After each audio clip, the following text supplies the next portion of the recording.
Assalamualaikum warahmatullahi wabarakatuh. Salam sejahtera untuk kita semua.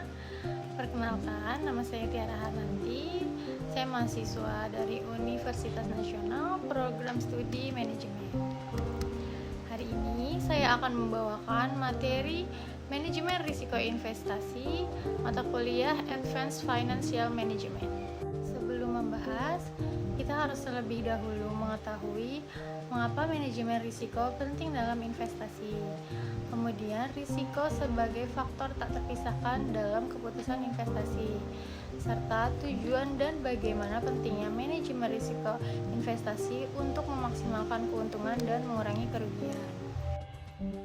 Karena investasi selalu dihadapkan pada ketidakpastian, manajemen risiko investasi sangat penting. Nilai investasi dapat dipengaruhi oleh sejumlah variabel seperti fluktuasi pasar, perubahan suku bunga, dan kondisi ekonomi global. Manajemen risiko bertujuan untuk menciptakan peluang keuntungan sembari melindungi investasi dari kerugian besar. Kemampuan untuk mengelola risiko investasi adalah keahlian penting dalam manajemen keuangan lanjutan untuk menjaga kestabilan dan profitabilitas perusahaan. Manajemen risiko investasi adalah proses pengidentifikasian, pengukuran, dan mitigasi risiko terkait dengan investasi.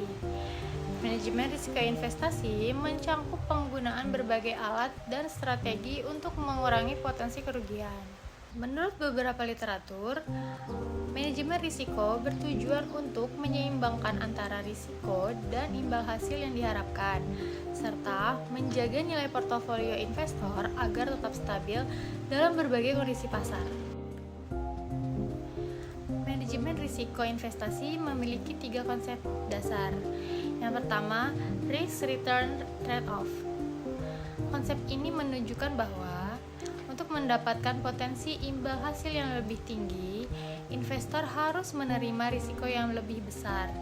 Sebaliknya, investasi dengan risiko rendah biasanya memberikan imbal hasil yang lebih kecil. Yang kedua, diversifikasi. Merupakan penyebaran investasi dalam berbagai aset untuk mengurangi risiko. Diversifikasi memungkinkan investor untuk mengurangi dampak dari satu aset yang berkinerja buruk pada portofolio keseluruhan. Yang ketiga ada hedging. Adalah strategi untuk mengurangi risiko dengan cara menempatkan investasi dalam instrumen yang cenderung bergerak berlawanan dengan aset yang dimiliki. Contohnya menggunakan kontrak derivatif seperti opsi atau futures. Ada 5 jenis risiko investasi pasar. Yang pertama, risiko pasar. Risiko ini berasal dari perubahan harga aset di pasar yang dipengaruhi oleh kondisi ekonomi global, kebijakan moneter, dan perubahan sentimen investor. Yang kedua, risiko likuiditas. Risiko ini muncul ketika aset sulit dijual atau dikonversi menjadi uang tunai tanpa mempengaruhi harga pasar. Semakin liquid suatu aset, semakin mudah proses penjualan tanpa penurunan harga. Yang ketiga, risiko kredit. Risiko di mana pihak yang berhutang tidak dapat memenuhi kewajibannya. Ini sering terjadi pada obligasi atau pinjaman yang mungkin gagal bayar. Yang keempat, risiko operasional. Risiko ini terkait dengan kegagalan internal perusahaan seperti kesalahan sistem, penipuan, atau kegagalan manajemen.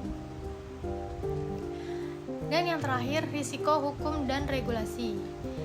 Risiko ini muncul karena perubahan dalam hukum atau regulasi yang mengatur aktivitas investasi.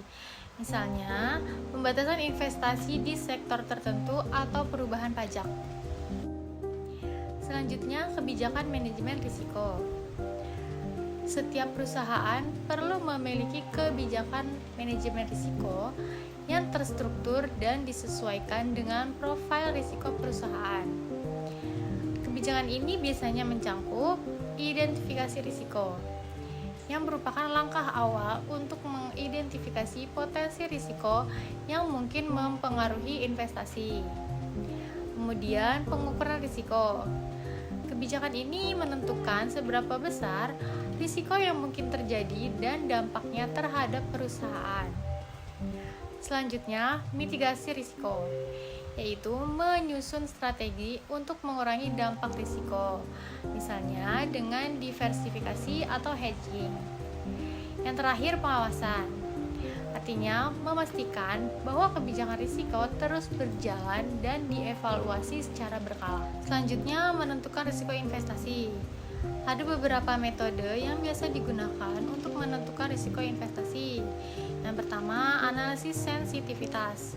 Analisis ini mengukur bagaimana perubahan variabel tertentu seperti suku bunga atau harga dapat mempengaruhi nilai investasi. Yang kedua, simulasi Monte Carlo. Metode ini menggunakan simulasi berulang untuk memperkirakan berbagai hasil yang mungkin terjadi. Yang ketiga ada value at risk.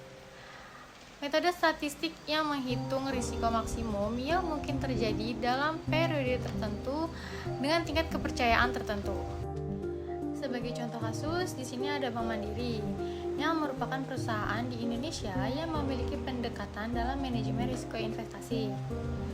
Sebagai salah satu bank terbesar di Indonesia, Bank Mandiri dihadapkan pada berbagai risiko, seperti risiko kredit, risiko likuiditas, dan risiko pasar.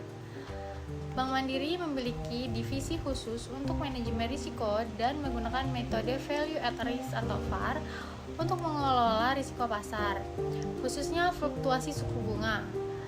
Mereka juga mengimplementasikan kebijakan diversifikasi kredit untuk meminimalisir risiko kredit. Langkah pencegahan yang dilakukan Bank Mandiri untuk memperketat analisis kredit, memitigasi risiko kredit, dan mengelola likuiditas dan dengan strategi pengawasan berkelanjutan. Berdasarkan pada materi yang kita bahas pada hari ini, dapat disimpulkan bahwa manajemen risiko investasi adalah elemen yang paling penting dalam keuangan modern. Dengan manajemen risiko yang baik, perusahaan dapat memitigasi potensi kerugian sembari memaksimalkan peluang keuntungan, mengembangkan kebijakan manajemen risiko yang adaptif, dan menerapkan metode penilaian yang tepat memungkinkan perusahaan untuk bertahan dalam ketidakpastian ekonomi. Perusahaan sebaiknya terus mengevaluasi kebijakan risiko untuk menyesuaikan strategi dengan kondisi pasar yang berubah. Sekian materi yang saya bahas hari ini. Jika ada yang ingin berdiskusi, boleh sekali tinggalkan di kolom komentar. Terima kasih, sampai bertemu di materi selanjutnya. Assalamualaikum warahmatullahi wabarakatuh.